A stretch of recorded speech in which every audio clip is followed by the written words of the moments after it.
माधव कुंज बिहारी जय गोपी जन बल्लभ गिरिवर धारी यशोदानंदन ब्रज जन रंजन यमुना तीरावनचारी जय श्री कृष्ण चैतन्य प्रभु नित्यानंदा श्री अद्वैता गदाधर शिवसदि गौर भक्त वृंदा हरे कृष्णा कृष्ण कृष्ण हरे हरे हरे राम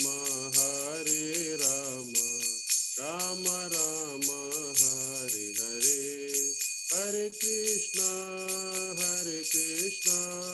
कृष्ण कृष्ण हरे हरे हरे राम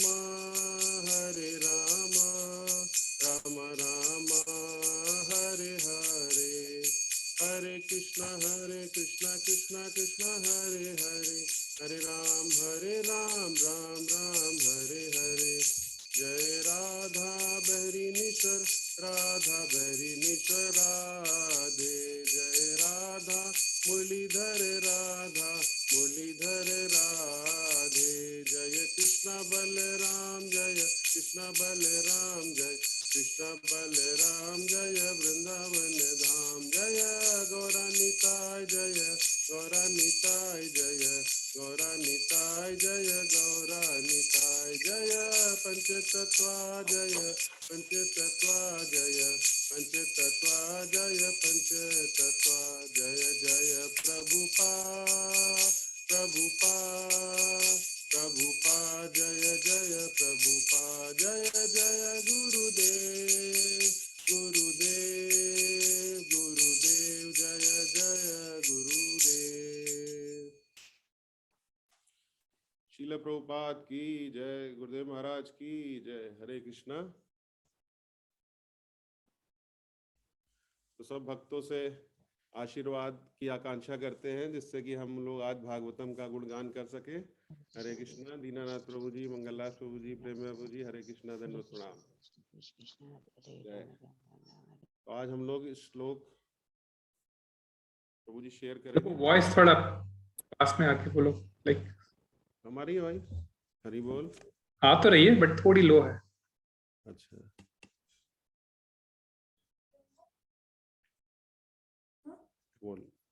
वॉल्यूम थोड़ा बढ़ाना। हरे कृष्णा। बेटर है प्रभु जी? हाँ प्रभु बेटर है। हरे कृष्णा। अभी ऑडियो बंद कर देना। तो हम लोग आज स्कंद 2 अध्याय 5 का 21वां श्लोक लेंगे। हरे कृष्णा। उससे पहले प्रेयर करते हैं।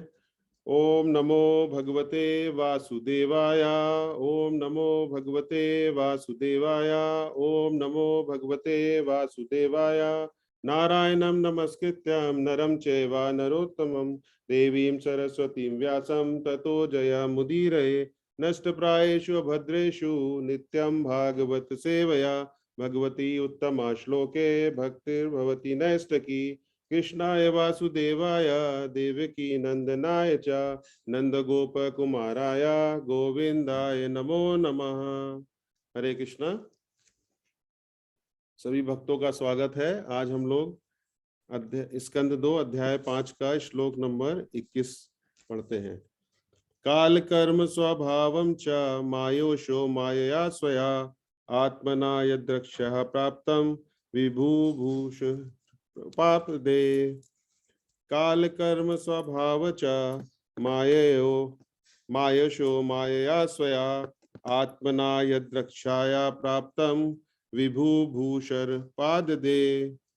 काल कर्म स्वभावं च मायश मायया स्वया आत्मना यद्रक्षः प्राप्तं विभूभूषर पाद दे। हरे कृष्णा। अनुवाद एसी भक्तिवेदांत स्वामी श्रील प्रभुपाद के द्वारा। श्रील प्रभुपाद की जय। समस्त शक्तियों के नियंता भगवान अपनी ही शक्ति से सनातन काल समस्त जीवों के भाग्य तथा उनके विशिष्ट स्वभाव का सृजन करते हैं और फिर स्वतंत्र रूप से उन्हें विलीन कर देते हैं। तात्पर्य शील प्रभुपाद के द्वारा। शील प्रभुपाद की जय। इस भौतिक संसार का सृजन, जिसमें परमेश्वर बद्ध जीवों को अपने अधीन रखकर कर्म करने देते हैं, हर बार यह प्रलय के बाद बार बार होता रहता है। भौतिक सृष्टि असीम आकाश में बादल के समान है। वास्तविक आकाश तो आध्यात्मिक आकाश है, जो ब्रह्म ज्योति की किरणों से निरंतर भरा रहता है, और इस असीम आकाश का एक अंश भौतिक सृष्टि रूपी महत्तत्व के बादल से आच्छादित रहता है, जिसमें भगवान की बहिरंगा शक्ति के नियंत्रण में रहकर इच्छा अनुसार कर्म करने के लिए बद्ध जीवों को छोड़ दिया जाता है। जो भगवान की इच्छा के विरुद्ध अपनी प्रभुता जताना चाहते हैं, जिस प्रकार वर्षा ऋतु हर बार आती और चली जाती है, उसी तरह सृष्टि बारंबार उत्पन्न होती है और भगवान के नियंत्रण में पुनः विलीन हो जाती है, जिसकी सृष्टि भगवत गीता 8.19 भूत्वा भूत्वा प्रलीयते वाला श्लोक है में हुई है। इस तरह भौतिक जगतों की सृष्टि तथा प्रलय भगवान का नियमित कार्य है, जिसमें बद्ध जीवों को इच्छानुसार क्रीड़ा करने और अपना अपना भाग्य निर्मित करके प्रलय के समय अपनी स्वतंत्र इच्छाओं के अनुसार पुनः जन्म लेने के लिए छोड़ दिया जाता है। इस तरह सृष्टि एक ऐतिहासिक तिथि से प्रारंभ होती है, जैसा कि हम अपने अल्प अनुभव से सोचने के आदी हैं। सृष्टि तथा प्रलय का प्रक्रम अनादि कहलाता है, अर्थात इसकी उत्पत्ति पहले कब हुई इसका पता नहीं है, क्योंकि आंशिक सृजन की ही अवधि ये 8 खरब 64 अरब वर्ष है। लेकिन वैदिक साहित्य में वर्णित सृष्टि का नियम यह है कि वह कुछ कुछ अंतरालों में सृजित होती है और भगवान की इच्छा से पुनः विनष्ट हो जाती है। सारी भौतिक सृष्टि या आध्यात्मिक सृष्टि भी भगवान की शक्ति की वैसी ही अभिव्यक्ति है, जैसे कि अग्नि का प्रकाश तथा ऊष्मा अग्नि की शक्ति की विभिन्न अभिव्यक्तियां हैं। अतएव भगवान शक्ति के ऐसे विस्तार द्वारा ही निर्विशेष रूप में विद्यमान रहते हैं और संपूर्ण सृष्टि उनके निर्विशेष पक्ष पर आश्रित है, तो भी वे अपने को ऐसी सृष्टि से पूर्णम के रूप में पृथक रखते हैं। अतएव किसी को गलत तरीके से यह नहीं सोचना चाहिए कि वे अपने निर्विशेष असीम विस्तार के कारण साकार रूप में विद्यमान नहीं होते। उनका निर्विशेष विस्तार उनकी शक्ति की अभिव्यक्ति है और वे अपने असंख्य निर्विशेष विस्तारों के होते हुए भी सदा अपने साकार रूप में विद्यमान रहते हैं। भगवत गीता 9.5 से 7 तक। मानवीय बुद्धि के लिए यह कल्पना कर पाना अत्यंत कठिन है कि किस तरह सारी सृष्टि भगवान की शक्ति के विस्तार पर टिकी है, लेकिन भगवान ने भगवत गीता में एक बहुत सुंदर उदाहरण दे रखा है, जिसमें कहा है कि यद्यपि वायु तथा परमाणु आकाश के विशाल विस्तार में टिके हैं, जो प्रत्येक भौतिक वस्तु के लिए विश्राम का आगार है, तो भी यह आकाश पृथक तथा अप्रभावित रहता है। इसी प्रकार यद्यपि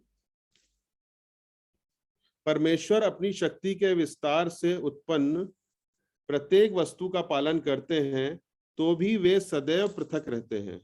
इसे तो निराकार ब्रह्म के प्रबल समर्थक शंकराचार्य तक ने स्वीकार किया है। वे कहते हैं नारायणः परो व्यक्तात्, अर्थात नारायण अपनी निर्विशेष सृजनात्मक शक्ति से पृथक विद्यमान रहते हैं। इस तरह प्रलय के समय यह सारी सृष्टि नारायण के दिव्य शरीर के भीतर लीन हो जाती है और यह सृष्टि पुनः भाग्य तथा स्वभाव की उन्हीं अपरिवर्तित कोटियों समेत उन्हीं के शरीर से उद्धृत होती है।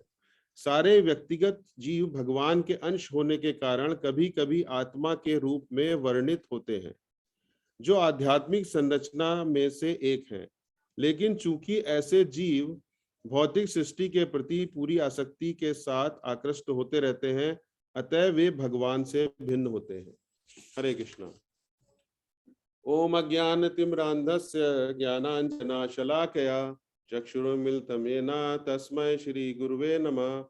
श्री चैतन्य मनोभीष्टं स्थापितं येन भूतले स्वयं रूपा कदा मह्यं ददाति स्वपदान्विकं। वन्देऽहं श्री गुरु श्रीपदकमलं श्री गुरुं वैष्णवांश्च श्री रूपं सागर जातं सहगण रघुनाथान्वितं तं सजीवं साद्वैतं सावधूतं परिजन सहितं श्री कृष्ण चैतन्य देवं।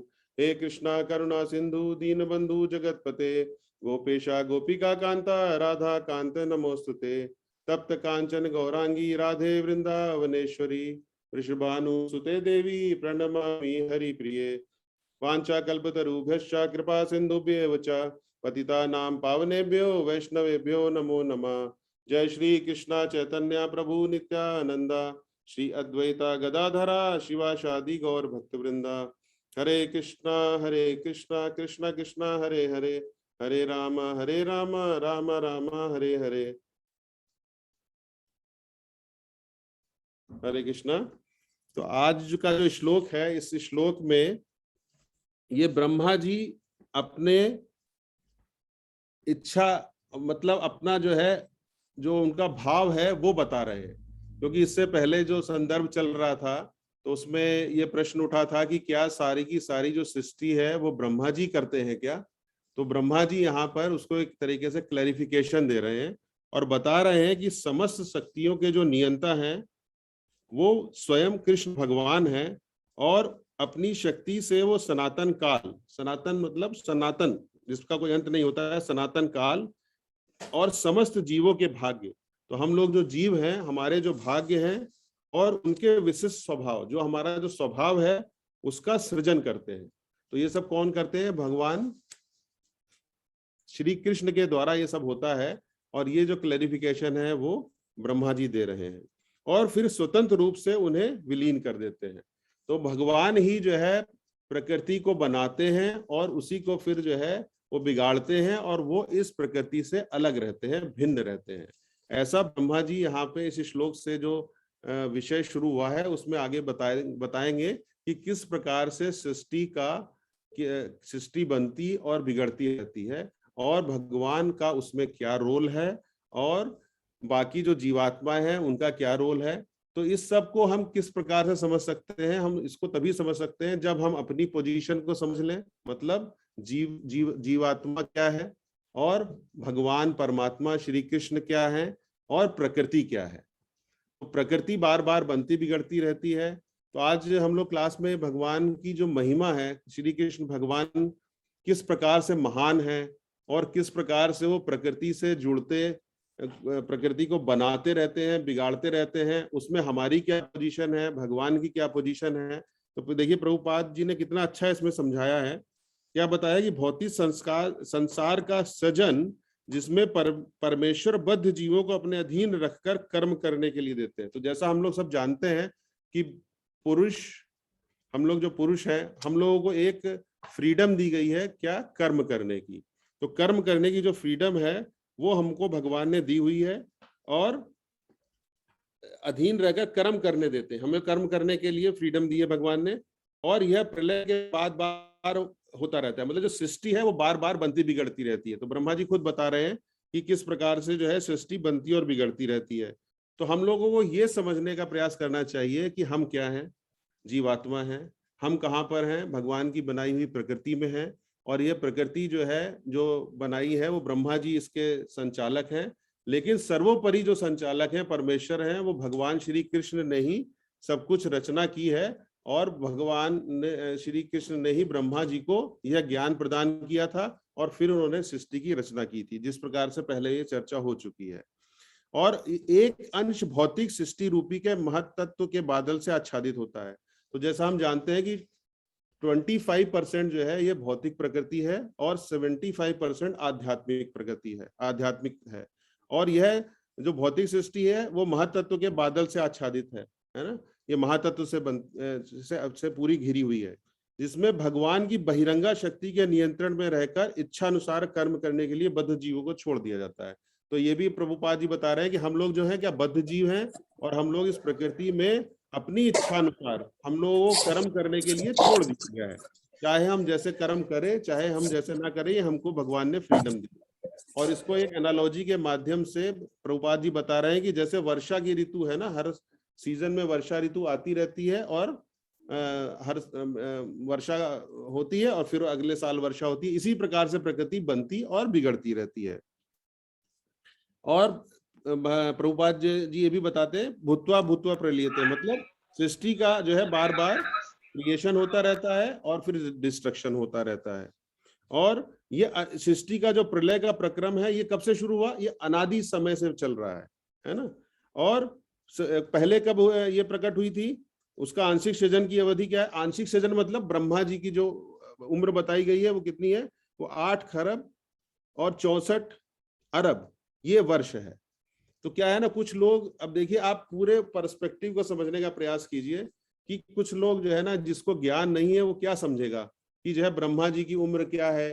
ब्रह्मा जी की उम्र जो है, ब्रह्मा जी बार बार बनते रहते हैं और पदवी है बिगड़ते रहते हैं। इस प्रकार से वो जो है प्रभुपाद जी ने इसको पूरा जो है हम लोगों को ज्ञान दिया है। तो यही ज्ञान जो है भगवत गीता और भागवतम में हम लोगों को प्राप्त होता है। उसके आगे प्रभुपाद जी बताते हैं कि सारी भौतिक सृष्टि या आध्यात्मिक सृष्टि भी भगवान की शक्ति की वैसी ही अभिव्यक्ति है जैसे अग्नि या तथा प्रकाश तथा ऊष्मा। अग्नि की शक्ति विभिन्न अभिव्यक्तियां हैं। अतएव भगवान शक्ति के ऐसे विस्तार द्वारा ही निर्विशेष रूप से में विद्यमान रहते हैं। तो प्रभुपाद यहाँ ये बता रहे हैं कि जो निर्विशेष लोग हैं वो केवल भगवान की निर्विशेष चीज को ही, अपूर्ण ज्ञान है उनका, उसको पूरा ज्ञान नहीं है। वो ये नहीं समझ पाते हैं कि निर्विशेष के पीछे एक विशेष मीन्स भगवान का एक पर्सनल फॉर्म भी है। जैसा कि प्रभुपाद जी यहाँ पे बता रहे हैं कि मानवीय बुद्धि के लिए कल्पना करना अत्यंत कठिन है कि किस तरह सारी सृष्टि भगवान की शक्ति के विस्तार पर टिकी हुई है। तो कोई भी आध्यात्मिक या भौतिक जितनी भी है, वो जितनी भी कुछ सब कुछ है, उसके पीछे क्या है? सबके पीछे भगवान है। और इसीलिए इस अध्याय का नाम क्या है? इस अध्याय का नाम है समस्त कारणों के कारण। सर्व कारण कारणम कौन है? वो स्वयं कृष्ण भगवान है। और प्रभुपाद जी ये भी बताते हैं कि निराकार ब्रह्म के प्रबल समर्थक शंकराचार्य, जैसे बहुत लोग क्या है ना बोलते हैं कि निराकार कोई सब भगवान मान लेते हैं। तो देखिए, लेकिन वो कह रहे हैं, प्रभुपाद जी ने लिखा है कि जो नारायण है, नारायण परो व्यक्तात्, मतलब शंकराचार्य ने भी ये बोला, क्या बोला? नारायण। नारायण मतलब भगवान जो है, नारायण अपनी निर्विशेष सृजनात्मक शक्ति से पृथक विद्यमान रहते हैं। मतलब भगवान जो है इसका सबका जो है क्रिएशन करते हैं और इससे पृथक, मतलब इससे अलग विद्यमान रहते हैं। और इस प्रकार प्रलय के समय यह सारी सृष्टि नारायण के दिव्य शरीर के भीतर लीन हो जाती है। तो हम लोग जो है इसको इसको कैसे टेबल के माध्यम से समझ सकते हैं? हम लोग सब जानते हैं कि महाविष्णु, ठीक है, महाविष्णु जो है ग्लांस करते हैं, देखते हैं किसके ऊपर? मटेरियल नेचर प्रधान के ऊपर। और महाविष्णु में क्या? काल, कर्म और स्वभाव से होते हैं। तो ये जो भागवतम का जो सेक्शन शुरू हो रहा है, यहाँ से ये आगे इसकी चर्चा आगे होती रहेगी कि महाविष्णु मटेरियल नेचर मीन्स प्रधान के ऊपर, जो कि 3 मोड्स से बना हुआ होता है। और महातत्व मतलब महातत्व जो है, जो कि शुद्ध सत्व, रजस और महत्त्व से होता है, उसके ऊपर वो दृष्टि डालते हैं। और दृष्टि डालने से क्या होता है कि क्रिएशन होता है। और महातत्व के में जो है बेसिकली क्या है, यहाँ पे लिखा आगे आएगा कि ये सब अहंकार जो है प्रीडोमिनेंटली जो तमस होता है वो उसमें होता है। और उसके साथ साथ, तमस के साथ साथ गुडनेस, पैशन, रजोगुण, तमोगुण और सतोगुण होते हैं। और इसके अलावा 3 प्रकार की शक्तियां होती हैं, जो कि क्या कौन सी होती है? एक ज्ञान शक्ति होती है, एक क्रिया शक्ति होती है और एक द्रव्य शक्ति होती है। ज्ञान शक्ति मतलब कर्ता, और क्रिया शक्ति मतलब कारण, और द्रव्य शक्ति मीन्स कार्य, जो कि इफेक्ट है। और ये जो ज्ञान शक्ति है कहलाती है आदि देव, और क्रिया शक्ति जो है वो कहलाती है आध्यात्म, और जो द्रव्य शक्ति है वो कहलाती है आदिभूत। और इस प्रकार से हम मटेरियल नेचर प्रकृति को समझने का प्रयास करें तो इसमें क्या है, हम माइंड और 10 सेंसेस होती हैं हमारे अंदर, और इसके अलग अलग देवता होते हैं, है ना। जो हमारी 10 इंद्रियां हैं उनके अलग अलग देवता होते हैं।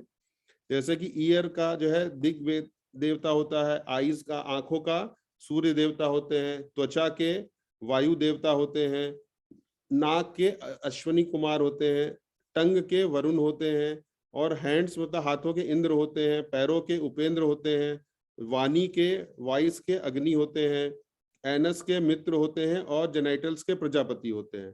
तो ये इसके द्वारा हम पूरी प्रकृति को समझ सकते हैं। और प्रकृति में क्या होता है, हम लोग जानते हैं कि साउंड, ठीक है ना, साउंड जैसे ईथर, और टच जो है उस एयर से हम लोग टच को समझ सकते हैं, फायर से हम लोग फॉर्म मतलब उसके रूप को समझ सकते हैं, और वाटर जो है टेस्ट है उससे समझ सकते हैं, और अर्थ जो है मतलब उससे स्मेल्स को समझ सकते हैं। तो ये पूरी प्रकृति किस प्रकार से भगवान ने बनाई है, ये इसका चर्चा यहाँ से भागवतम में प्रारंभ होती है, और इसके आगे ये चर्चा चलती रहेगी कि किस प्रकार से भगवान जो है ने ये पूरी की पूरी सृष्टि की रचना करते रहते हैं। इसके अतिरिक्त जो है हम लोग आज भागवतम में हम लोग जानने का प्रयास करेंगे कि भगवान श्री कृष्ण की स्थिति क्या है। भगवान शरीर मतलब भगवान जो है शरीर और उनकी जो आत्मा है वो एक रहती है। तो इसके बारे में अगर हम लोग भागवतम का जो 10वां स्कंद है उसमें अगर हम लोग पढ़ते हैं तो मालूम चलता है कि कहते हैं ना, प्रभुपाद जी कहते थे कि हम कहते हैं कि भगवान महान है, लेकिन कितने महान है। तो ये जानने के लिए हम लोग भगवान के बारे में चर्चा करते हैं, जिनका की जन्म अष्टमी हम लोगों ने अभी मनाई है। तो इसकी जो है शुरुआत ऐसे होती है कि भागवतम में सुखदेव गोस्वामी, जैसा हम सब लोग जान रहे हैं कि वो परीक्षित महाराज को ये भागवतम सुना रहे थे। तो जब सुखदेव गोस्वामी ने प्रश्न किया, उन्होंने सुखदेव गोस्वामी से प्रश्न किया परीक्षित महाराज ने, तो सुखदेव गोस्वामी यहाँ पर यदुवंश, तो ये परीक्षित महाराज ने एक प्रार्थना करी उनसे, किनसे, सुखदेव गोस्वामी से, कि सुखदेव गोस्वामी कि जब सुखदेव गोस्वामी यदुवंश तथा उसी के साथ चंद्रदेव तथा सूर्यदेव के वंशों का वर्णन कर चुके थे, तो भागवतम में सूर्य वंश और चंद्र वंश का वर्णन हो चुका था। तो महाराज परीक्षित ने सुखदेव गोस्वामी से प्रार्थना की कि वे यदुवंश में, है ना, भगवान के बारे में अब जो है प्रश्न कर रहे हैं, भगवान श्री कृष्ण के बारे में, कि यदुवंश में बलदेव के साथ प्रकट होने वाले, है ना, भगवान श्री कृष्ण तथा इस जगत में उनके द्वारा जो भी लीलाएं की गई हैं, कार्यकलाप किए गए हैं, उनका वर्णन करें। तो राजा मतलब परीक्षित महाराज ने कहा कि कृष्ण जो है दिव्य हैं, अतः उनके कार्यकलापों को समझना मुक्त आत्माओं का कार्य नहीं है। तो परीक्षित महाराज ये समझ रहे थे कि उनकी जो भगवान की लीला है उनको समझना कोई आसान नहीं है। और ये भी उन्होंने बोला कि कृष्ण लीला का जो श्रवण है वो एक ऐसी नाव है जिससे जीवन के चरम लक्ष्य को प्राप्त किया जा सकता है। तो हम लोग सब जानते हैं कि जो भगवान की जो लीलाएं हैं उनको हम लोग सुनने से हम लोग जो है शुद्ध हो जाते हैं। तो सुखदेव गोस्वामी ने इसका उत्तर में बताया परीक्षित महाराज को कि कृष्ण के कार्यों का वर्णन गंगा जल के समान है, समस्त ब्रह्मांड को शुद्ध करने वाला है। और इससे क्या है, जैसे हम लोग, मैं खुद बता रहा हूं कि जैसे भगवान की हम लोग कथा सुनते हैं या सुनाते हैं या प्रश्न करते हैं तो उससे सब शुद्ध हो जाते हैं। तो यही सुखदेव गोस्वामी ने बोला कि वक्ता, प्रश्नकर्ता तथा श्रोता सभी शुद्ध हो जाते हैं इससे। तो ये जो है भगवान के चर्चा करने का हम लोगों को फायदा है। इसीलिए प्रभुपाद जी ने क्या बोला, नित्यम भागवत सेवाया। और हम लोग जो है जानते हैं कि इस्कॉन के मंदिर में भगवत गीता और भागवतम का जो क्लास है वो डेली होता है, इसी के लिए ये आप देखिए। उसके बाद जो है कृष्ण की जो लीलाएं हैं उनकी जो हम लोग चर्चा करते हैं, तो कृष्ण भगवान की 3 लीलाएं होती हैं। कैसे हम लोग, भगवान ने लीलाएं करी, उनको 3 लीलाओं में हम लोग डिवाइड कर सकते हैं, एक व्रज लीला, एक मथुरा लीला तथा द्वारका लीला। तो भागवतम के जो स्कंद है उसमें प्रथम 4 अध्यायों में जो पृथ्वी का भार हटाने के लिए जो हम लोग जानते हैं जो लीलाएं भगवान ने की हैं, उनका जो है ब्रह्मा द्वारा जो उनकी स्तुतियां की गई हैं और भगवान का जो प्राकट्य हुआ है उसके बारे में बताया गया है। और उसके बाद भगवान की जो वृंदावन लीला है उनका वर्णन हुआ है, ठीक है। और जहां पर कि भगवान ने बहुत सारी लीलाएं करी वृंदावन में, हम लोग जानते हैं यमुना के जल का आनंद लूटा, अक्रूर की किस तरह से स्तुतियां हुई, इस प्रकार से हुआ। और फिर बाद में भगवान की जो लीलाएं हैं वो क्या कौन सी हैं, वो मथुरा लीलाएं हैं, जो कि जो है अध्याय स्कंध 10 में बाद में 52 से लेके 90 तक आती हैं। तो कृष्ण का जो वंश है उसको हम जानने का प्रयास करते हैं कि यदुवंश जो है, यदुवंश में भगवान ने जन्म लिया था। सोम, यदुवंश सोम अर्थात चंद्रदेव से चले आ रहे कुल से संबंधित था, सूर्यवंश से संबंधित नहीं था। सोम चंद्रदेव से संबंधित था। यद्यपि ग्रहों की ऐसी व्यवस्था है कि सूर्य चंद्रमा से पहले आता है, किंतु परीक्षित महाराज ने चंद्रवंश अर्थात सोमवंश का अधिक सम्मान किया, क्योंकि चंद्रमा से पहले आ रहे यादव वंश में कृष्ण ने अवतार लिया था, है ना। कृष्ण ने अवतार नहीं लिया था, कृष्ण अवतरित हुए थे। तो दो पृथक क्षत्रिय राजवंश हैं, जैसे कि चंद्र ग्रह के राजा से आने वाला वंश और सूर्य ग्रह के राजा से आने वाला वंश। जब भी भगवान अवतीर्ण होते हैं, मतलब प्रकट होते हैं, तो सामान्यतः वे क्षत्रिय वंश में प्रकट होते हैं, क्योंकि वे धर्म के सिद्धांतों तथा सत्यमय जीवन की स्थापना करने के लिए आते हैं। तो ये भगवान के वंश के बारे में है। और भगवान का जो लोक है जिसकी हम लोगों ने चर्चा की है, बैकुंठ लोक, है ना। तो बैकुंठ लोक में अन्य नित्य प्रकृति होती है जो व्यक्त और अव्यक्त पदार्थ से परे होती है। तो जो भगवान का लोक है उसमें व्यक्त और अव्यक्त पदार्थों से परे है सब कुछ वो। और व्यक्त जगत में हम लोग जानते हैं कि अनेक नक्षत्र, ग्रह तथा चंद्रमा, सूर्य के रूप में हम लोग देख रहे हैं, किंतु इसके परे मतलब इसके ऊपर जो है अव्यक्त है, जो कि देहधारियों के लिए, मतलब हम लोगों के लिए वह, हम लोग उसको नहीं दे सकते, अदृश्य है। इस अव्यक्त पदार्थ के परे आध्यात्मिक लोक है। जैसे कि चर्चा हुई है कि इसके सबसे अलग जो है परे जो है आध्यात्मिक लोक है, ठीक है ना। वो कहते हैं ना परलोक, जिसे भगवत गीता में परम तथा नित्य कहा गया है। और इस लोक का कभी भी संहार नहीं होता है। ये बनता है और बिगड़ता रहता है भौतिक जो संसार है, लेकिन भगवान का जो आध्यात्मिक लोक है वो कभी भी उसका संहार नहीं होता। किंतु आध्यात्मिक प्रगति हमेशा क्या, इसीलिए उसको भगवान की जो है उसको शाश्वत बोला गया है। और भागवतम के में ये भी बताया गया है कि उस आध्यात्मिक प्रकृति उस आध्यात्मिक जगत का वर्णन कैसे गोलोक, वृंदावन और ब्रजधाम के रूप में हुआ है। तो ये भगवान के लोक के बारे में जो है यहाँ पर जो है भगवान दशम स्कंद में बताया गया है। और आगे बताया गया है कि भगवान की जो एक्सपेंशन किया वो उसको हम लोग समझने का प्रयास करते हैं कि गोविंद या कृष्ण जो है आदि भगवान है। आदि मतलब जिनका कोई अंत नहीं होता है, पर क्या बोलते हैं, उनसे सब कुछ निकला है। तो इसको जानने का प्रयास करते हैं। कृष्णस्तु भगवान स्वयं, कृष्ण जो है हम लोग सब जानते हैं कि स्वयं भगवान है। और यहाँ तक कि महाविष्णु, उनकी श्वास से जो करोड़ों ब्रह्मांड उत्पन्न होते हैं, कृष्ण की कला विशेष अर्थात अंश के भी अंश हैं। महाविष्णु क्या है, संकर्षण के अंश हैं, है ना, जो नारायण के अंश हैं। ये सब नारायण जो है चतुर्व्यूह के, और चतुर्व्यूह कृष्ण के प्रथम प्राकट्य बलदेव के अंश हैं। और जब बलदेव समेत कृष्ण आविर्भूत होते हैं तो उनके साथ उनके सारे विष्णु तत्व भी प्रकट होते हैं। तो इसके द्वारा हम जो है कृष्ण के एक्सपेंशन को समझ सकते हैं। और सुखदेव गोस्वामी जो सबसे बड़े मुनि थे, है ना, क्योंकि भागवतम बोल रहे हैं, तो वे कृष्ण का आंशिक वर्णन ही कर पा रहे हैं। तो इसको समझने का प्रयास करिए कि यहाँ जो सुखदेव गोस्वामी जो है उनका आंशिक वर्णन ही कर पा रहे हैं, क्योंकि ऐसा बताया गया है कि पूरा जो कृष्ण भगवान का वर्णन है, आप समझने का प्रयास करिए, वो कोई नहीं कर सकता। उसको कैसे कहा जाता है कि अनंत देव, जो अनंत देव है हम लोग जानते हैं, उनके हजारों सिर हैं, और यद्यपि उनकी हजारों जीभों से भी कृष्ण का वर्णन करने का प्रयत्न किया जाए तो भी ये पूर्ण नहीं हो सकता। ऐसे जो है कृष्ण भगवान जो है, उनकी जो सृष्टि है और उनकी जो लीला है, कहना चाहिए, वो इस प्रकार से है। तो जो कृष्ण कथा है उसका क्या फायदा होता है? तो यदि धर्मवेत्ता, दार्शनिक तथा सामान्य लोग भी जो कृष्ण के कार्यकलाप, जो भगवान की लीला है, उनका श्रवण करें, ठीक है, तो उनको मुक्ति मिल सकती है। इसीलिए हम लोग बार बार कृष्ण भगवान की लीलाओं का चर्चा करते हैं। और हमने कई बार ये कहा है, प्रभुपाद लिख रहे हैं कि कृष्ण कथा दो प्रकार की है। कैसे?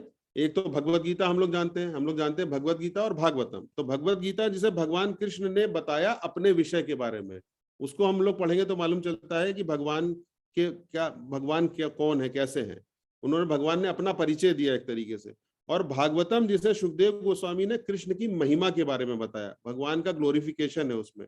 और जो भी व्यक्ति कृष्ण की कथा में थोड़ी सी रुचि दिखाता है वो मुक्ति मिल जाती है। ये भागवतम के श्लोक में लिखा हुआ है अंत में, कीर्तनाद एवं कृष्णस्य मुक्त संग परम व्रजेत, मतलब केवल कीर्तन करने से, अथवा कीर्तन का मतलब होता है भगवान की कीर्ति का गान, और बारंबार कृष्ण कथा कहने से मनुष्य कलयुग, जहां की हम लोग अभी मौजूद हैं, कलयुग के कलमश से मुक्त हो जाते हैं। और इसीलिए हम लोग जानते हैं चैतन्य महाप्रभु ने क्या बोला, चैतन्य महाप्रभु ने बोला कि कृष्ण का उपदेश, ठीक है ना, यारे देखो तारे कहो कृष्ण उपदेश, ठीक है ना। कृष्ण भावनामृत का उद्देश्य यही है कि कृष्ण के विषय में सुनकर हम लोग भव बंधन से मुक्त निवृत्त हो जाते हैं। ऐसा भागवतम में लिखा है और प्रभुपाद जी भी हमें यही समझाने का प्रयास कर रहे हैं। और जैसा कि हम लोग जानते हैं भगवत गीता के आदेश, क्योंकि भगवत गीता में भगवान ने बोला सर्वधर्म परित्यज्य, और भागवतम के वर्णन इतने मनोहरी हैं कि भौतिक संसार के तीनों तापों से तप्त प्राय प्रत्येक व्यक्ति इन ग्रंथों में से भगवान की महिमा को सुनना चाहेगा और मुक्ति मार्ग में लाभ उठाना चाहेगा। तो भगवान की जो चर्चा हम लोग करते हैं भगवत गीता और भागवतम में, उससे हम लोगों को मुक्ति प्राप्त होती है। तो यही हमारे जीवन का, मनुष्य का जो है जीवन का उद्देश्य कैसा होना चाहिए।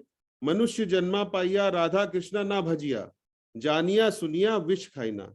तो हमारे जो आचार्य लोग क्या बोलते हैं कि जो कृष्ण भावना भावित नहीं है और इस तरह से जो भगवान की सेवा में अपने आप को नहीं लगाता है, तो उसकी स्थिति क्या है, वो पशुघ्न के समान है। मतलब पशु से भी ज्यादा उसका बुरा हाल है, क्योंकि वह जानबूझकर विष पीता है। जानिया सुनिया विष खाइनु। ओके, ऐसे व्यक्ति की को कृष्ण कथा में रुचि नहीं होती, क्योंकि उसमें इंद्रिय तृप्ति की लालसा शेष रहती है। प्रभुपाद बोलते हैं ना कि कृष्ण की सेवा नहीं करोगे तो माया की सेवा करोगे, और वह निवृत्त तृष्ण नहीं होता। मीन्स जैसा कि कहा गया है क्या, कि जिन्हें त्रिवर्ग मतलब धर्म अर्थ काम में रुचि उनको रहती है, और वो भौतिक पद प्राप्त करने और उसके द्वारा इंद्रिय तृप्ति के लिए अच्छी अच्छी सुविधाएं प्राप्त करने के लिए निमित्त में के लिए वो धर्म में लगे रहते हैं, लेकिन उनका उद्देश्य भगवान को जानना नहीं होता है। तो ऐसे लोग अपने को जानबूझकर क्या कर रहे हैं, जन्म मृत्यु के चक्र में डालकर अपनी हत्या कर रहे हैं, विषु खाइना। और वे कृष्ण भावनामृत में कभी भी रुचि नहीं ले सकते हैं। तो ये क्या है, ये स्थिति है जो लोग भगवान की भक्ति में नहीं लगे हुए उनकी। जब मुक्त गुरु, अच्छा अभी भव रोग, जो हम भव रोग में हम लोग फंसे हुए, उसका क्या उपचार है, तो प्रभुपाद जी बताते हैं कि जब मुक्त गुरु तथा उसके शिष्य के मध्य कृष्ण कथा पर वार्ताएं होती हैं, ठीक है, जो हम भगवान की चर्चा करते हैं, शुद्ध भक्त से सुनते हैं, तो अन्य लोग भी कभी कभी इन कथाओं को सुनकर लाभ उठाते हैं। ये कथाएं जन्म तथा मृत्यु के चक्र को रोकने में रामबाण औषधि का कार्य करती हैं। तो जैसे प्रभुपाद जी ने जो है भगवत गीता भागवतम का प्रचार किया, उसको बताते हैं कि केवल वो जीवात्माओं के लिए नहीं किया, उससे जो है जो कीड़े मकोड़े जो हैं वो लोग भी सुन के भागवतम कीर्तन सुन के उसका उनका जो है उद्धार होता है। और बारंबार जन्म तथा मृत्यु का चक्र जिसमें मनुष्य को पुनः पुनः विभिन्न शरीर ग्रहण करने पड़ते हैं, ये क्या कहलाता है, ये हम लोग सब जानते हैं कि इसी को हम लोग भव या भव रोग कहलाता है।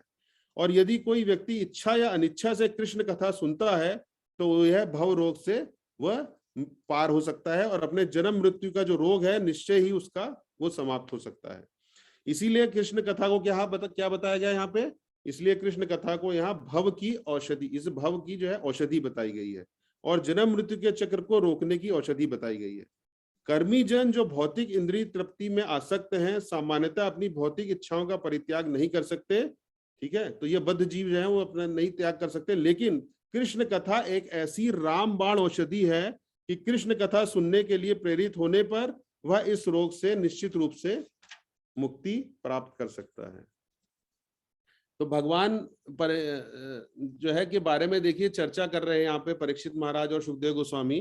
तो परीक्षित महाराज जो है यहाँ पे बोलते हैं कि कृष्ण के चरण कमल रूपी नाव को लेकर मेरे बाबा, परीक्षित महाराज के बाबा कौन है, अर्जुन, तथा अन्यों ने क्या, उस कुरुक्षेत्र युद्ध स्थल में, हम सब लोग जानते हैं कुरुक्षेत्र के युद्ध स्थल का जो रूप इतना बड़ा सागर था, रूपी सागर था, उसको अर्जुन ने पार कर लिया। कैसे, जिसमें श्री दूसरी तरफ क्या थे, भीष्म देव जैसे सेनापति थे, उन बड़ी बड़ी मछलियों के तुल्य थे जो उन्हें आसानी से निगल गई होती, मतलब अर्जुन को निगल गई होती।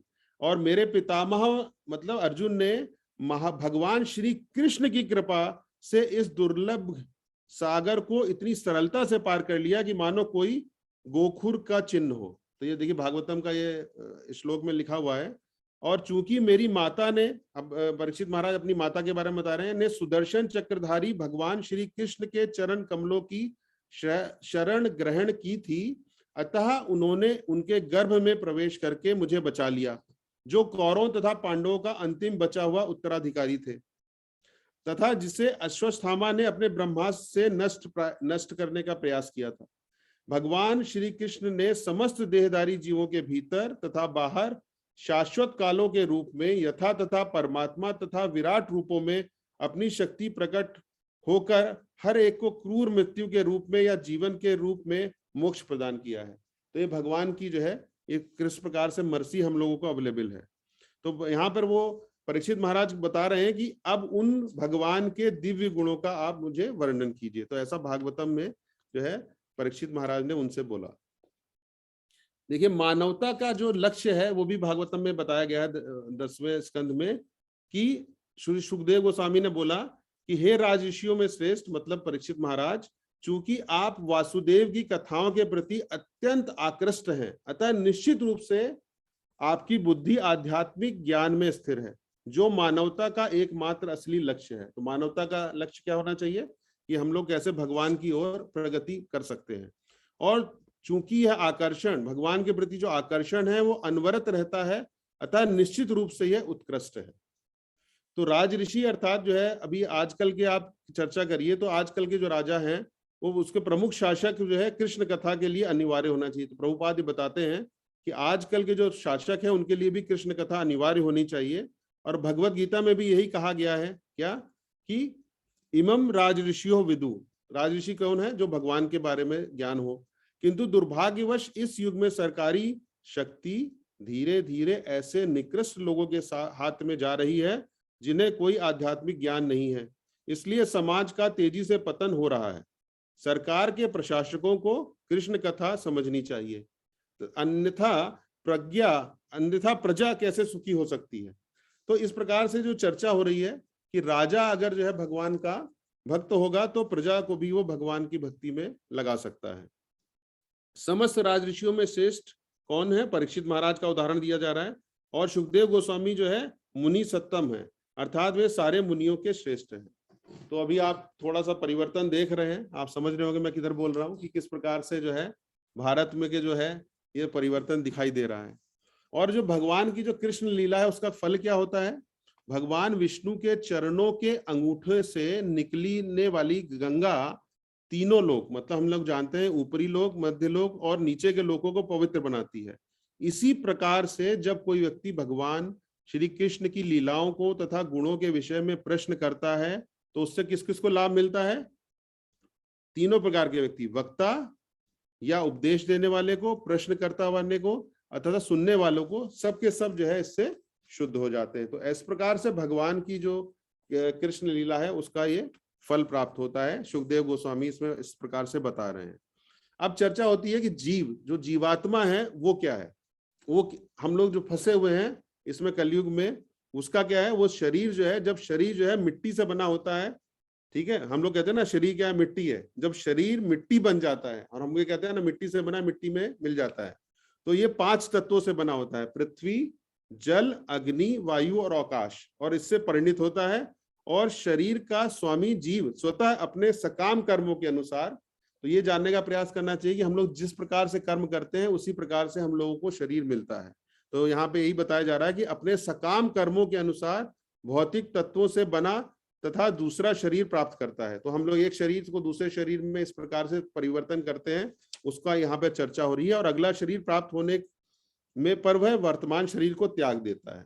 तो हम लोग जानते हैं कि पुनरपि जननम पुनरपि मरणम, ये जो चक्र है ये चल रहा है। और आगे श्लोक में क्या बताया जा रहा है इसमें, कि जिस तरह एक एनालॉजी दी जा रही है कि जिस तरह रास्ते पर चलते हुए मनुष्य अपना एक पांव जमीन पर टेकता है और दूसरा पांव उठाता है, ठीक है, उसी तरीके या दूसरी एनालॉजी क्या दिया जा रहा है यहाँ पे कि वनस्पति का एक कीड़ा पहले एक पत्ते पर बैठता है, फिर इसे छोड़कर दूसरे पत्ते पर चला जाता है। तो इसी प्रकार से हमारी स्थिति है बद्ध जीव की कि वो एक शरीर को छोड़कर दूसरे शरीर का आश्रय ग्रहण करता रहता है और इस तरीके से वो चक्र में फंसा हुआ है। आगे क्या बता रहे हैं सुखदेव गोस्वामी कि मृत्यु के समय मनुष्य, ठीक है ना, किस प्रकार से अगला शरीर प्राप्त करता है?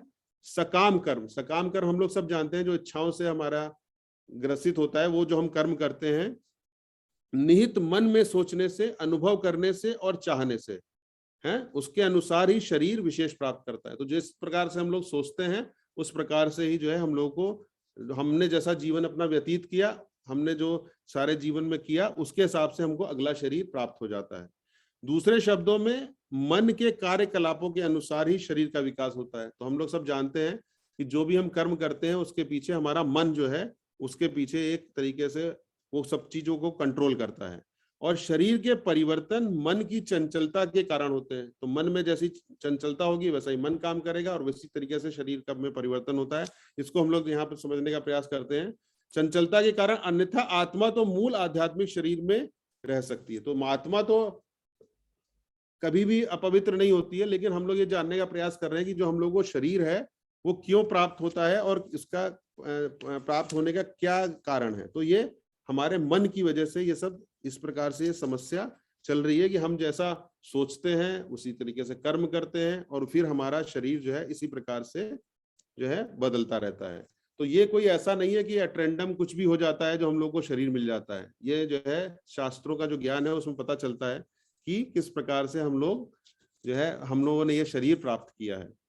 आगे बताते हैं कि भगवान के जो भक्त हैं वो लोग क्या है, वो हमेशा जो है दूसरों के प्रति जो है शत्रु भाव या नहीं रखते हैं। तो उसके लिए बताया जाता है कि जो जीव है, चूंकि जीव जो है क्या करता है, ईर्ष्या रखता है। चूंकि ईर्ष्यालु एवं अपवित्र कार्य ऐसे शरीर का कारण बनते हैं।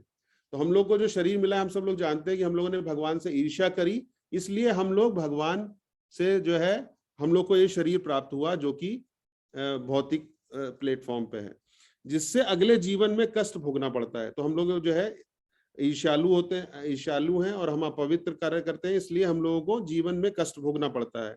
इसीलिए मनुष्य अपवित्र कार्य करे इसलिए मनुष्य अपवित्र कार्य करे ही क्यों। तो मनुष्य को जो है यहाँ शिक्षा दी जा रही है कि अपवित्र कार्य नहीं करना चाहिए। अपने कल्याण को ध्यान में रखते हुए मनुष्य को क्या करना चाहिए कि वह किसी से ईर्ष्या ना करे, क्योंकि ईर्ष्यालु व्यक्ति को इस जीवन में या अगले जीवन में अपने शत्रुओं के साथ से सदा हानि का भय बना रहता है। तो ये भागवतम ये भी बताती है कि हम लोग ईर्ष्या करेंगे तो हमारा भय बना रहेगा। क्यों? क्योंकि उसे ये भय बना रहेगा, क्योंकि ईर्ष्या करेंगे तो शत्रु होंगे और शत्रु से भय बना रहता है। तो इस प्रकार से जो है जीवात्मा की जो स्थिति है उसके बारे में यहाँ पे बताया जा रहा है।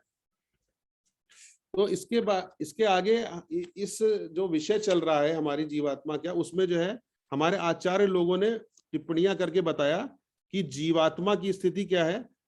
तो इसमें मध्वाचार्य कहते हैं कि जो मनुष्य जो भी देखता है, सुनता है और स्मरण करता है, उसी के हिसाब से वो स्वप्न देखता है। तो यहाँ पे हम लोगों को अपने जीवन हमारा जो है वो किस प्रकार से परिवर्तन होता है, तो आचार्य लोग समझा रहे हैं एक उदाहरण देके कि जो हम लोग सोचते हैं, जो हम लोग सुनते हैं, जो देखते हैं, उसी हिसाब से जो है हम स्वप्न देखते हैं। किंतु जब वह फिर से जग जाता है तो स्वप्न के शरीर को भूल जाता है और यह विस्मरण या अपस्मृति कहलाती है। इस तरह हम शरीर बदलते हैं। तो इस उपमा के द्वारा यहाँ पे ये बताया जा रहा है कि हम लोग जो भी करते हैं उसी हिसाब से हमारा शरीर बदलता रहता है।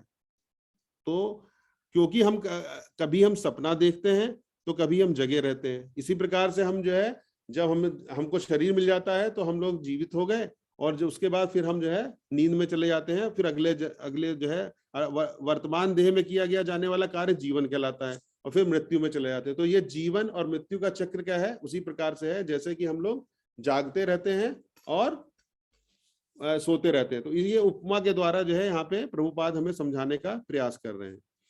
और ये भी बताया गया है कि हमारी स्थिति क्या है, ब्रह्मांड भर में कौन भाग्यवान जीव। ठीक है, तो जीव जो है ब्रह्मांड भर में इसी प्रकार से चक्कर लगा रहा है। कभी स्वर्ग लोक में जाता है, कभी मध्य लोक में जाता है, कभी निम्न लोक में जाता है और कभी मनुष्य रूप में तो कभी देवता रूप में जाता है, कभी कुत्ता बन जाता है, कभी वृक्ष बन जाता है, ठीक है। और ये सब क्यों हो रहा है? ये हमारी सब मन की जो चंचलता है उसके कारण ऐसा हो रहा है। तो इसका उपाय क्या है? इसका उपाय है, वो हमें भागवतम बताती है कि सवै मनः कृष्णा पदा रविंद्यो। मनुष्य को चाहिए कि वह कृष्ण के चरण कमलों के मन को स्थिर करे, अपने मन को भगवान के चरणों में स्थिर करे, तब यह जो चंचलता है इससे छुटकारा प्राप्त हो सकता है। तो बहुत सारे लोग जो है जिनको ज्ञान नहीं है, वो लोग क्या सोचते हैं कि जो हमें कोई भी संयोग नाम की कोई वस्तु नहीं होती कि उससे हमें शरीर मिल गया। यदि दावाग्नि से तो ये जो शरीर है हमें कोई ऐसा संयोग नहीं है कि हम लोग बाई चांस ऐसे मिल गया। भागवतम में क्या लिखा है कि यदि दावाग्नि से कोई वृक्ष जल रहा है, ठीक है ना, कोई आग से अगर कोई वृक्ष जल रहा है और दूर के वृक्षों में आग लग जाए, ठीक है, तो पास के वृक्ष बच जाएंगे क्या? पास के वृक्ष नहीं बच पाएंगे। तो यह संयोग नहीं लगता है। इसी तरह मनुष्य को संयोगवश विभिन्न प्रकार के शरीर प्राप्त होते दिखते हैं। तो लोग क्या सोचते हैं कि ये जो है जो शरीर हमें मिल रहा है ये संयोगवश मिल रहा है, लेकिन प्रभुपाद एनालॉजी के माध्यम से समझाने का प्रयास कर रहे हैं कि ऐसा नहीं है।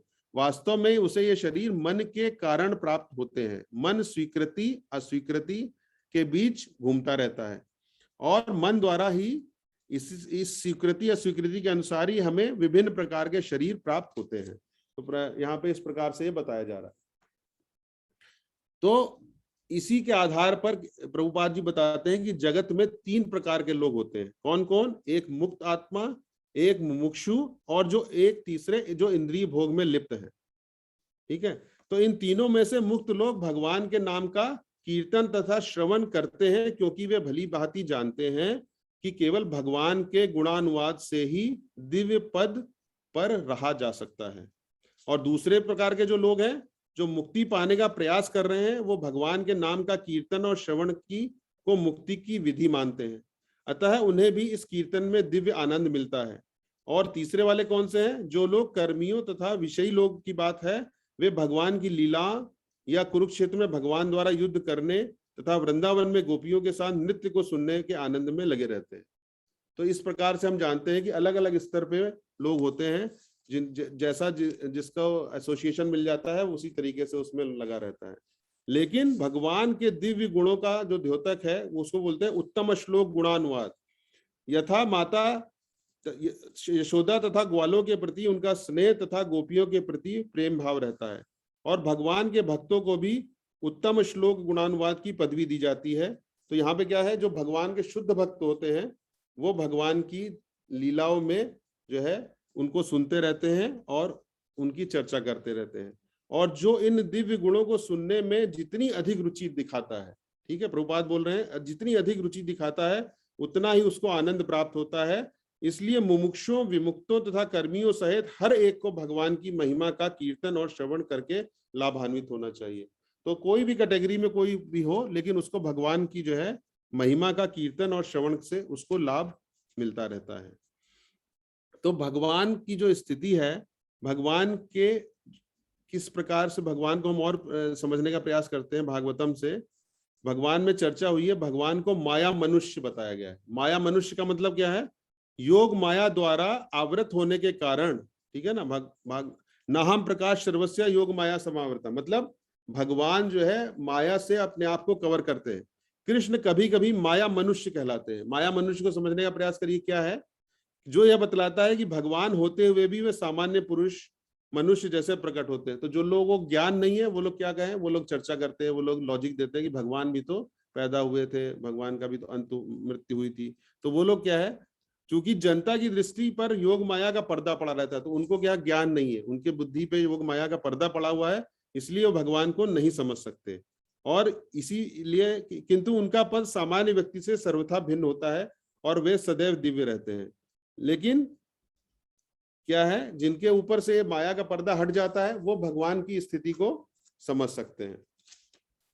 तो भगवान की जो अब जो है, भगवान की हम लोग जो है जो अचिंत गुण है, भगवान की जो अचिंत गुण है उनको हम समझने का क्या कैसे प्रयास करते हैं कि भगवान की परम इच्छा से कंस को भी मोक्ष मिल गया। तो भगवान देखिए कितने दयालु हैं, ठीक है ना।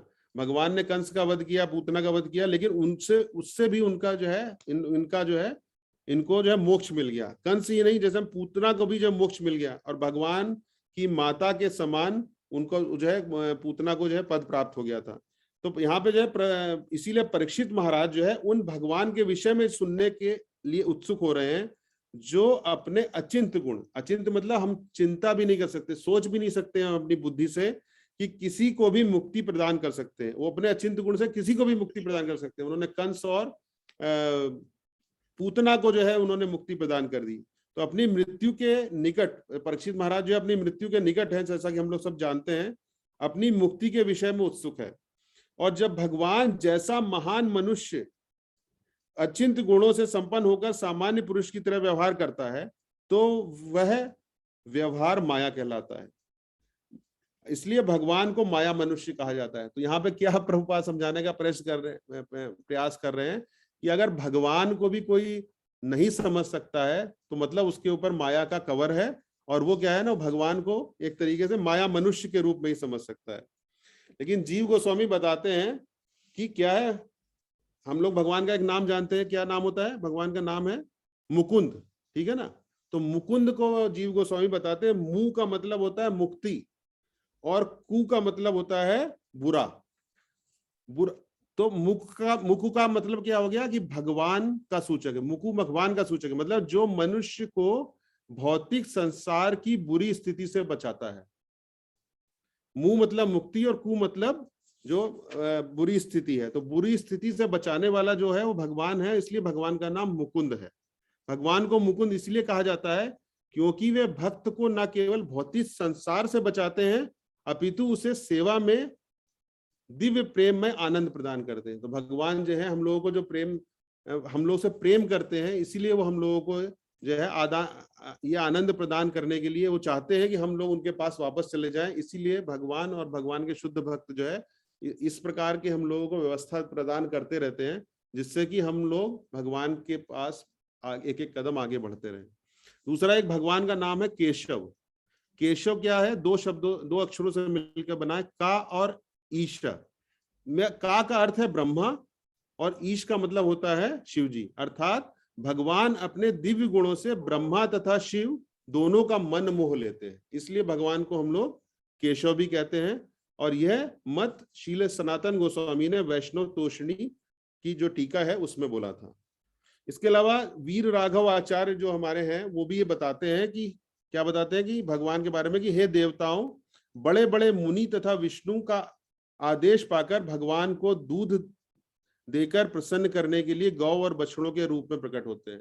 तो ये बता रहे हैं कि आचार्य लोग कि जो भगवान की लीला में जो बछड़े और गाय हैं वो भी कौन है? वो बड़े बड़े ऋषि और मुनि हैं, क्योंकि वो जो है भगवान को दूध देकर, ठीक है ना, प्रसन्न होते हैं। ये जो है भगवान की, देखिए इस प्रकार से ये लीला चल रही है।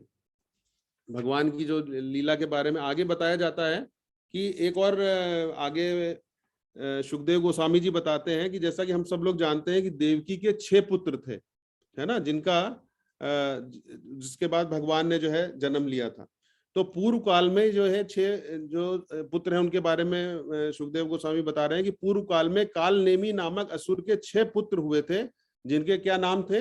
जिनके नाम थे हंस, सुविक्रम, क्राथ, दमन, रिपुदमन और क्रोधहंता।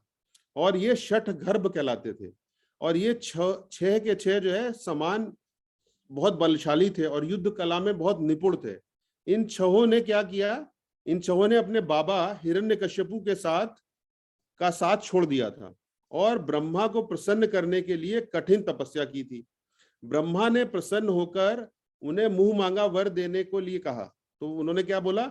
इस पर जो शठ गर्भ जो 6 पुत्र थे, इन्होंने क्या कहा था कि हे ब्रह्मा जी से वरदान मांगा कि यदि आप हमें वर देना चाहते हैं तो हमें यह आशीर्वाद दीजिए कि हम किसी देवता, महारोग, यक्ष, गंधर्वपति, सिद्ध, चारण या मनुष्य अथवा अपनी तपस्याओं में पूर्ण किसी भी महर्षि द्वारा मारे ना जा सके। तो ब्रह्मा ने उनके मनोभाव जान गए और उन्होंने उनकी इच्छा पूरी कर दी। किंतु जब हिरण्यकश्यपु को यह पता चला तो वे अपने पौत्रों पर अत्यंत क्रुद्ध हुए। उसने कहा, मेरा साथ छोड़कर तुम लोग ब्रह्मा जी की पूजा करने चले गए, अतः मैं तुमसे नाता तोड़ता हूं। तुम लोगों ने अपने आप को देवताओं से बचने का प्रयत्न किया, लेकिन मैं तुम लोगों को श्राप देता हूं कि तुम्हारा पिता कंस के रूप में जन्म लेगा और तुम 6 देवकी के गर्भ से उत्पन्न होकर कंस के द्वारा मारे जाओगे। तो ये जो है उनका उनकी जो पुराने उनकी जो बारे में था देवकी के 6 पुत्रों के, इसके बारे में यहाँ भागवतम में लिखा हुआ है। और इसी शाप के कारण हिरण्यकश्यपु के पौत्रों को देवकी के गर्भ में जन्म लेना पड़ा और कंस द्वारा उनका वध होना ही था, भले ही पूर्व जन्म में उनके पिता क्यों ना रहा हो, है ना। यह वर्णन हरिवंश के विष्णु पर्व के 2य अध्याय में यहाँ पर ये मिलता है। तो ये इसके बारे में चर्चा यहाँ पर 10वें स्कंद में चल रही है। दूसरा क्या है कि जो श्री कृष्ण जो प्रकट हुए, ठीक है ना, वो हम सब लोग जानते हैं, लेकिन फिर भी हम लोगों को भगवान के जन्म और प्रकट होने के जो थे उसको जो है जानना चाहिए। तो यहाँ पे क्या लिखा हुआ है भागवतम में कि देवकी के जो गर्भ से निकालकर, हम लोग सब लोग जानते हैं कि देवकी के गर्भ से निकालकर रोहिणी के गर्भ में, है ना, भेजे जाने के कारण ही रोहिणी का पुत्र जो है संकर्षण, जो उनका नाम संकर्षण क्यों कहलाया, इसीलिए कहलाया। और वो गोकुल के सारे निवासियों को प्रसन्न रखने की क्षमता होने के कारण राम कहलाए।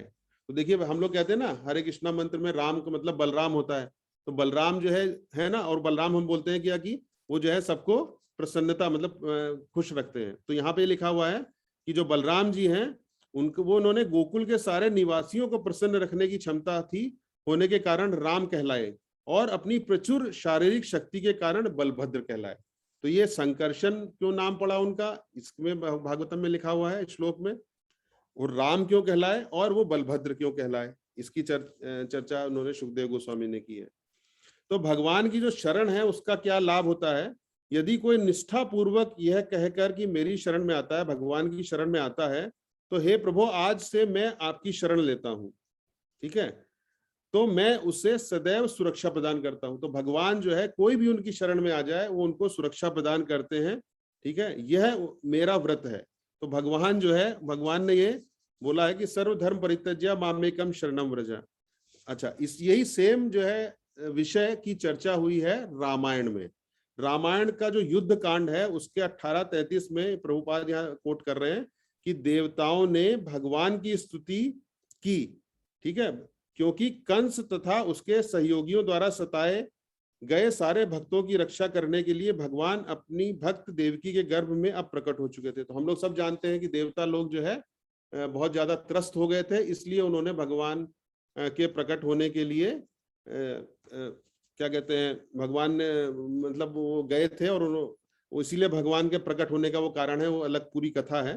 तो इस तरह भगवान सत्यव्रत की भूमिका अदा करते हैं और भगवान द्वारा की जाने वाली रक्षा की तुलना देवताओं द्वारा की जाने वाली रक्षा से नहीं की जा सकती। तो यहाँ पे प्रभुपाद क्या बता रहे हैं कि जो देवता लोग रक्षा करते हैं उससे भगवान जो रक्षा करते हैं उसकी कोई तुलना नहीं की जा सकती, क्योंकि प्रभुपाद लिखते हैं कि कहा जाता है कि रावण शिव जी के महान भक्त थे, हम सब लोग जानते हैं, लेकिन जब भगवान रामचंद्र जी उन्हें मारने के लिए आए तो शिव जी उसे सुरक्षा प्रदान नहीं कर पाए। प्रभुपाद ये बता रहे हैं कि हमको जो शरण लेनी क्या चाहिए, हमकी किसकी शरण लेनी चाहिए, हमको भगवान की ही शरण लेनी चाहिए। दूसरा, हम सब लोग बार चर्चा हुई अभी मंदिर में कि कृष्ण जो है क्या है, अवतार नहीं है, अवतारी है, ठीक है। तो विश्वनाथ चक्रवर्ती ठाकुर कहते हैं कि सत्यस्य योनिम मीन्स, शब्द की व्याख्या करते हुए बोलते हैं कि कृष्ण अवतारी अर्थात सारे अवतारों के उद्गम है, सारे अवतार परम सत्य हैं, फिर भी भगवान कृष्ण ही समस्त अवतारों के उद्गम है। तो सारे जो अवतार है उनका उद्गम कौन है, वो स्वयं भगवान है। इसके बारे में ब्रह्म संहिता में भी हम लोग सब जानते हैं क्या कि मान एक उदाहरण दिया जाता है ना कि एक दीपक है, उससे दीपक से अलग अलग अलग दीपक जलाए जाते हैं, है ना। मान लीजिए कि अनेक दीपक हैं जो समान शक्ति वाले हैं, फिर भी जो पहला दूसरा तीसरा इत्यादि दीपक होते हैं, ठीक है। इस तरह अवतार भी क्या है, वो अनेक अनेक दीपक है, ठीक है। इसी तरह अवतार अनेक हैं जिनकी तुलना दीपकों से की जा सकती है, लेकिन जो पहला दीपक है वो आदि भगवान श्री कृष्ण है। इसीलिए हम भगवान को क्या बोलते हैं, गोविंदम आदि पुरुषम तम हम भजामी। तो ब्रह्म संहिता में इसकी पूरी चर्चा हो रखी है। तो भगवान की जो प्रकट हुए थे, भगवान कृष्ण जो प्रकट हुए थे मथुरा में, तो उसकी हम लोग चर्चा उसमें भागवतम में श्लोक में लिखा हुआ है कृष्ण का जन्म के समय क्या स्थिति थी। तो भगवान के आविर्भाव की शुभ वेला में सारा ब्रह्मांड सतोगुण, सौंदर्य तथा शांति से युक्त हो गया था। तो जब भगवान प्रकट हो रहे थे तो उस समय क्या सिनेरियो था जानने का प्रयास करते हैं भागवतम के माध्यम से। और रोहिणी नक्षत्र हम लोग जानते हैं, रोहिणी नक्षत्र तथा अश्विन जैसे तारे निकल आए। सूर्य, चंद्रमा तथा अन्य नक्षत्र एवं ग्रह अत्यंत शांत थे। सारी दिशाएं अत्यंत सुहावनी लगने लगी थी और मन भावन नक्षत्र निरभ्र आकाश में टिमटिमाने लगे थे। नगर, ग्राम, खानों तथा चरागाहों में अलंकृत पृथ्वी सर्व मंगलमय प्रतीत होने लगी थी। निर्मल जल से युक्त नदियां प्रवाहित होने लगी थी और सरोवर तथा विशाल जलाशय कमलों तथा कुमुदनियों से पूर्ण होकर अत्यधिक सुंदर लगने लगे थे।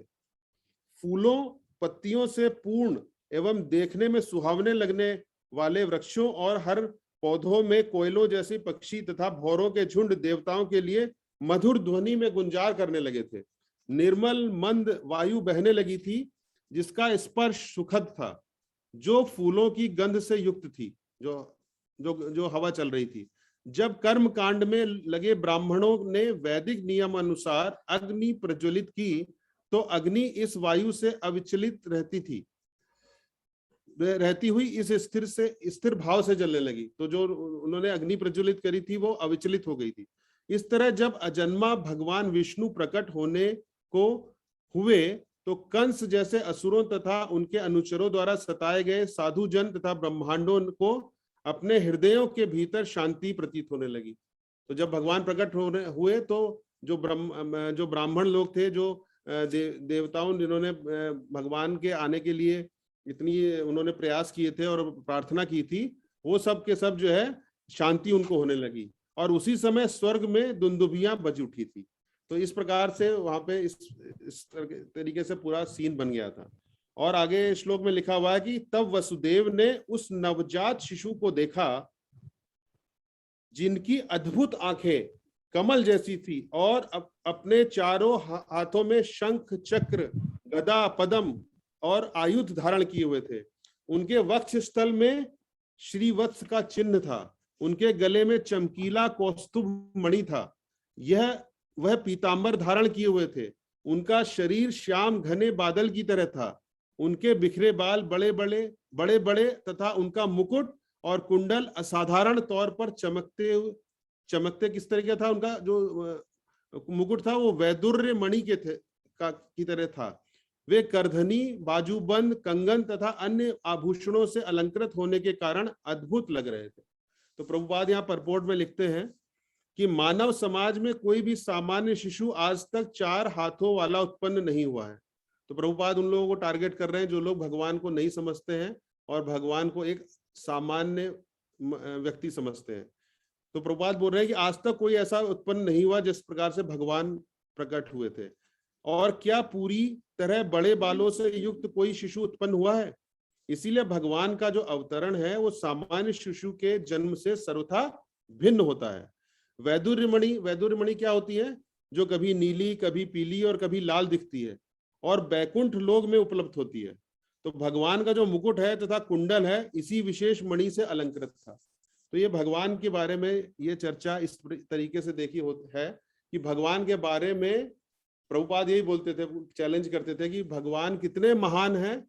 नहीं क्या कहते हैं? God is great. लेकिन हाउ गॉड इज ग्रेट, भगवान कितने महान है वो कैसे पता चल सकता है? वो केवल हम लोग को भगवान के जो भक्त हैं, देखिए प्रभुपाद जी ने भगवत गीता और भागवतम हमको दिया है और उसके माध्यम से ही हम सब लोगों को यह ज्ञान प्राप्त हुआ। ठीक है ना, कि भगवान कौन है, भगवान कितने महान है। और अगर भगवत गीता भागवतम पढ़ेंगे तो मालूम चलेगा। तो ये प्रभु जी बता रहे थे कि प्रभुपाद जी, जिनका कि हम लोगों ने भी 125वां आविर्भाव दिवस मनाया, वो हम लोगों को क्या देके गए हैं? हम लोगों को प्रभु जी बता रहे थे कि 3 गिफ्ट देके गए हैं। क्या है? एक तो हम लोगों को भगवत गीता और भागवतम का तात्पर्य देके गए। नहीं तो भगवत गीता भागवतम हम लोग पढ़े, हम लोग अगर श्लोक पढ़ते रहते तो हम लोगों को क्या समझ में आता? कुछ समझ में नहीं आता। ठीक है। और दूसरा भगवान का नाम, प्रभुपाद ने भगवान का नाम दिया। और तीसरा जो हम सबसे ज्यादा आजकल मिस कर रहे हैं क्या है? भगवान का प्रसाद। ठीक है ना। तो ये 3 गिफ्ट जो है प्रभुपाद जी ने हम लोगों को दिए हैं। तो गुरु महाराज जैसे हम लोग सब जानते हैं कि प्रभुपाद जी के बारे में उन्होंने इस यही बोला कि अगर प्रभुपाद ना होते तबे के होई तो ठीक है ना। तो गुरु महाराज हिज होलीनेस जय पताका स्वामी गुरु महाराज ने प्रभुपाद के बारे में जो है एक ये लिखा था, जो गीत है, जो कि बहुत हम लोग बलराम देश में अभी भी वो हम लोगों ने उसका प्रचार किया था। यदि प्रभुपाद ना होते तबे के हुई तो ये जीवन बहिता कैसे, नितौर गौरेरा अपार करुणा ते दितो सकल देशे। तो इसको हम लोग पढ़ते हैं, इसका केवल हिंदी में हम लोग अनुवाद जानने का प्रयास करते हैं कि प्रभुपाद नहीं होते तो गुरु महाराज क्या बोल रहे हैं। गुरु महाराज बोल रहे हैं, हिज होलीनेस जय पताका स्वामी गुरु महाराज की जय, वो बोल रहे हैं कि यदि प्रभुपाद नहीं आए होते तो क्या होता। तो इमेजिन करके देखिए ये जीवन कैसे चलता, निताई गौर की असीम करुणा दुनिया में कौन वितरित करता अगर प्रभुपाद नहीं होते तो। दूसरा श्लोक में क्या बोला जा रहा है कि पश्चिम के पापी, दुराचारी, शून्यवादी, मायावादी, उन सब का उद्धार कौन करता, कौन है ऐसा दयानिधि जो ये सब करता। आगे गुरु महाराज लिखते हैं कि कौन उन लोगों तक जाता, मतलब दुराचारी, शून्यवादी, मायावादी, उन लोगों तक कौन जाता और हरि नाम का वितरण कैसे करता, कौन आगे आता एवं उन्हें सभ्य जीव में परिवर्तित करता। देश विदेश में हर विग्रह की दिन रात सेवा, जैसा कि हम लोग जानते हैं इस्कॉन मंदिर में देश विदेश में हरि विग्रह की दिन रात सेवा, आरती, कीर्तन, रथ यात्रा और अन्य महाउत्सव जो कि इस्कॉन में मनाए जाते हैं, उनको कौन मनाता और यह सब हमको कौन सिखलाता। भगवत गीता, श्रीमद् भागवतम, चैतन्य चरितामृत में भगवत प्रेमामृत का सार है।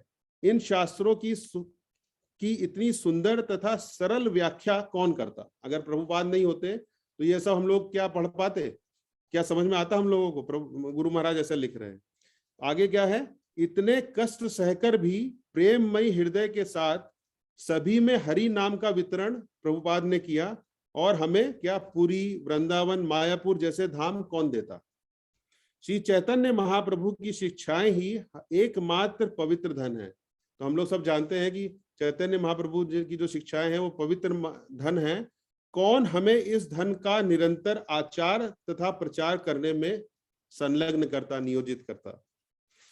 फिर प्रभुपाद के बारे में गुरु महाराज लिख रहे हैं कि श्री श्री निताई गौर भगवत प्रेम के कल्प वृक्ष हैं, उनकी कृपा के कण के इच्छुक है, और जय पताका स्वामी गुरु महाराज का हृदय आपकी दिव्य कृपा के में आश्चर्य है। ऐसी जो है गुरु महाराज यहाँ पर ये आकांक्षा कर रहे हैं। परम मंगल श्री चैतन्य महाप्रभु शिक्षा दान आचार्य प्रचारे आमोदोरे के करिता नियोजन, यदि प्रभुपाद न होते तबे के होते ये जीवन बहिता कैसे। प्रेम कल्प तरु नितार गौरेर कृपा कना लोभी मारे, निर्बद्धि जय पताका हृदय तुम्हार शरणा करे, यदि प्रभुपाद न होते तबे के होते ए जीवन बहित कैसे। श्रील प्रभुपाद की जय, गुरुदेव महाराज की जय। हरे कृष्णा। तो सब भक्तों का बहुत बहुत धन्यवाद इसको सुनने के लिए। हरे कृष्णा।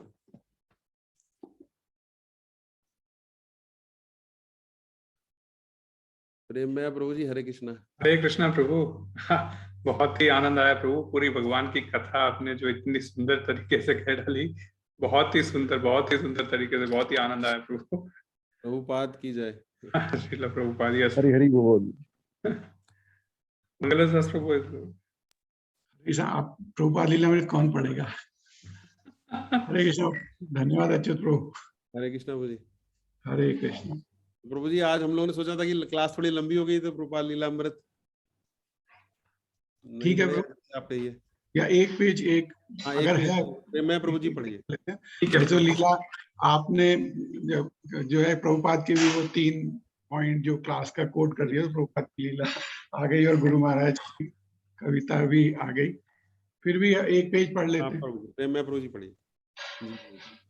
हरे कृष्णा प्रभु। दंडवत प्रणाम भक्तों को। श्रील प्रभुपाद लीलामृत की जय। सत्स्वरूप दास गोस्वामी महाराज की जय। तो पिछले सप्ताह हमने जहाँ छोड़ा था, अध्याय चल रहा है आवश्यकता की यह महत्वपूर्ण घड़ी। अब भी मेरे गुरु भाइयों, गुरु के आदेश पर आप यहाँ एकत्र होते हैं और एक साथ उनकी पूजा करते हैं, किंतु पुष्पों, फलों और उत्सव मात्र से पूजा नहीं होती। जो गुरु के संदेश का वाहक होता है, सच्चा पुजारी वही है। कितनी लज्जा की बात है मेरे बंधुओं, जिस व्यापारी ढंग से आप शिष्य समुदाय पढ़ाते हैं, क्या उससे आपको संकोच नहीं होता? हमारे गुरु का आदेश था, प्रचार करो, नए शिष्य को मंदिर रहने दो और उन्हें केवल घंटियां बजाने दो। किंतु जो भयानक परिस्थिति उत्पन्न हो गई है, उस पर ध्यान से दृष्टिपात करो। हर एक इंद्रिय सुख में लीन हो गया है और हर एक ने प्रचार कार्य छोड़ दिया है। सागर पृथ्वी से आर पार ब्रह्मांड को भेद कर एक हो जाओ और इस कृष्ण भावनामृत का उपदेश करो, तभी हमारे आध्यात्मिक गुरु की उपयुक्त आराधना होगी। आज वचन दो, राजनीति कूटनीति का त्याग करो। यदि भक्ति सिद्धांत सरस्वती के शिष्य एकजुट होकर प्रचार कार्य में लग जाते तो इस बात की पूरी संभावना थी कि वे इस पापपूर्ण संसार में आध्यात्मिक क्रांति ला सकते। श्रील भक्ति सिद्धांत सरस्वती को ऐसी ही आशा थी और भक्ति वेदांत स्वामी ने उस आशा को व्यास पूजा की अपनी प्रशस्ति में अभिव्यक्ति दी। तो ये प्रभुपाद ने लिखा था। वह दिन कब आएगा जब एक मंदिर की स्थापना होगी हर घर में, दुनिया के हर कोने में? कब उच्च न्यायालय का न्यायाधीश एक गौड़ीय वैष्णव होगा, सुंदर तिलक से सुशोभित ललाट वाला? कब वैष्णव मतों के बल पर देश को राष्ट्रपति बनेगा और प्रचार फैलेगा चारों ओर? जब वे कविता पढ़ रहे थे और वयोवृद्ध सन्यासियों की सभा में अपने सत्य का उद्घाटन हो रहा था, उनके सत्य का उद्घाटन होता रहा था, तो कुछ ने तो उनका समर्थन किया और कुछ वृद्ध हो गए। उस सभा में कोई नया निर्णय नहीं हुआ, एक साथ बैठकर कोई नई योजना नहीं बनाई गई, जैसा कि भक्ति वेदांत स्वामी का आग्रह था। स्वामी महाराज की कविता को केवल भावनात्मक अभिव्यक्ति या उनके मत के रूप को ग्रहण किया गया। गुरु भाई इस मत से लगते थे कि समय से साथ पुराने घावों को भरने दिया जाए, पुराने मामलों को फिर उठाना, मिशन को पुनः उस रूप में संगठित करना जैसे कोई यह श्रील भक्ति सिद्धांत सरस्वती के समय में था, और उन सभी महत्वाकांक्षाओं को पूर्ण कार्यक्रमों को चलाने का प्रयत्न करना, यह सब कैसे संभव था? वे सब विरुद्ध हो रहे थे। कुछ वृंदावन की शरण से बाहर नहीं जाना चाहते थे, वे उस पवित्र धाम में ही भक्ति सिद्धांत सरस्वती की स्थापना करना चाहते थे। यदि भक्ति वेदांत स्वामी कुछ और करना चाहते थे तो आगे बढ़े और प्रयास करें। श्रील प्रभुपाद की जय, सत्स्वरूपदास गोस्वामी महाराज की जय। हरे कृष्णा प्रभु। एक हरे कृष्ण। बिल्कुल अभी प्रभु ने जो कहा था, बिल्कुल देखो वही पैराग्राफ आता है। तो ये जो प्रभुपाद की लीलामृत भी साथ साथ हमारे जो प्रवचन होता है उसके साथ साथ ही चल रही है। हरे कृष्ण। हरे कृष्ण। हरे कृष्ण। किसी और भक्त को कुछ टिप्पणी करनी है या प्रभु जी से कुछ पूछना है तो पूछ सकते हैं, नहीं तो फिर हम जो है नरसिम्हा आरती करेंगे। वृंदावन से प्रभु जी दिखाई दे रहे थे, दर्शन दे रहे थे। प्रभु जी का कल अच्युत प्रभु जी का बर्थडे है, वैसे कहते मिलेंगे आशीर्वाद।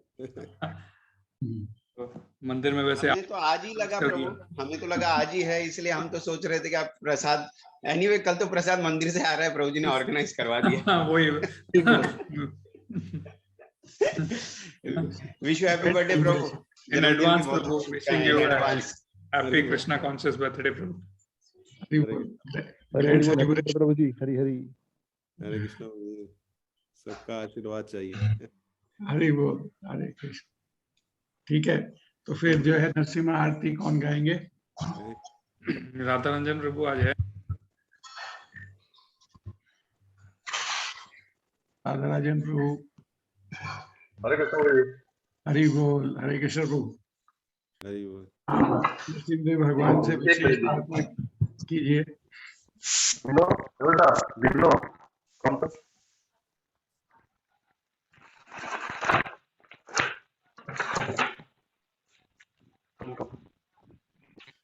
कैसे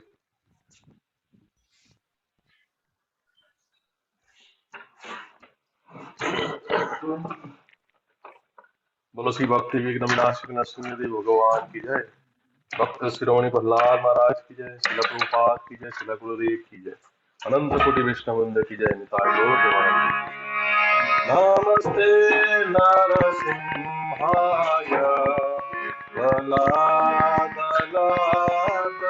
बलादलाददायिने हिरण्यकशिपोर्वक्षः शिलटङ्कनखालये चितो नरसिंह परतो नरसिंह यतो यतो यामुततो नरसिंह वही नरसिंह हृदये नरसिंह नरसिंह मणि शरणं प्रपदे अब कर कमल वरे नखा अद्भुत सिंगार ललिता हिरण्यकशिपु अनुभिन्दा केशवभीता नरहरि रूपा जय जगदीश हरे जय जगदीश हरे